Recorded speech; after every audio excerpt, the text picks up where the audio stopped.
Selam i pozdrav, dragi moji svi koji me prate i koji ne prate. Ja hoću da nešto danas napravim, da vam pokažem šta je to. Ja ću danas napravim pileće čufte sa krompirom. Ja sam ovaj krompir izrendala. Isto sam meso na mašinu isekla, ovo pileće meso. Stavit ću jednu kašku brašna i ovdje su mi začini. To je to. Sad ćete da vidite kako je to pravi. Hajde. Evo, ja ću staviti ovdje jednu kašku brašna. Evo, začine sve koji uvijek. Malo ću staviti ulja.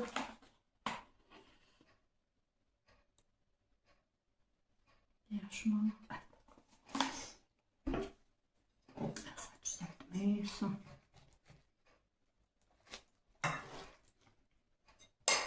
To sam sve da pomiješam. Tako ja to pravim. Stavim u tepsiju.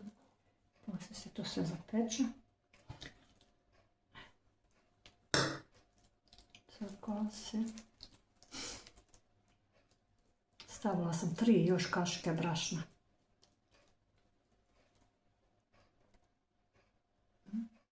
Sad ću ja to malo stavim ulja.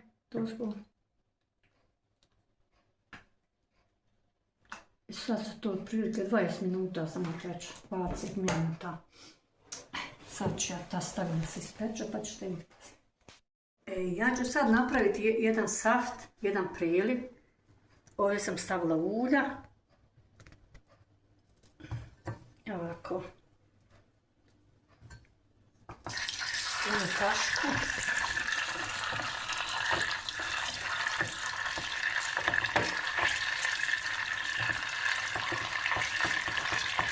Onda još malo.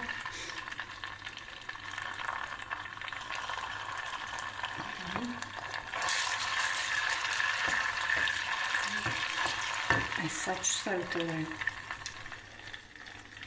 masno mlijeko.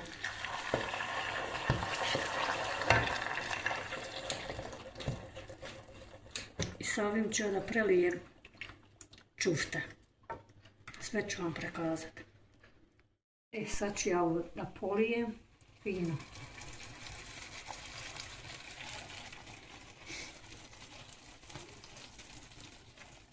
Evo kako sad izgleda.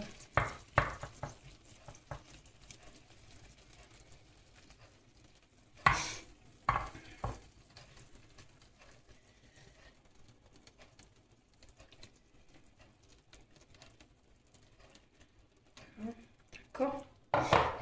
Sad to još ide samo 10 minuta da se zapeče malo.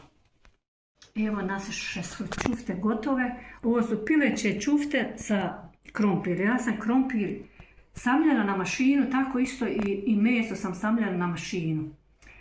I stavila sam normalno začine, vi možete staviti koje hoćete. I ja sam poslije stavila malo ulja i onda sam stavila 2 kaške ajvara i 2 kaške paradajz saft. I to sam sve, onda sam istresla 2 masna mlijeka i napravila sam saft od toga. I onda sam to prelila. Sad to tako izgleda, mašala. Super. Malo je prionulo. Evo je. Tu, jedna.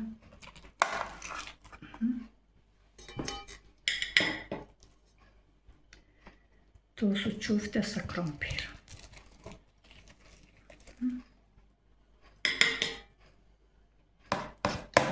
Sad možete malo staviti saft ako hoćete, a i ne morate.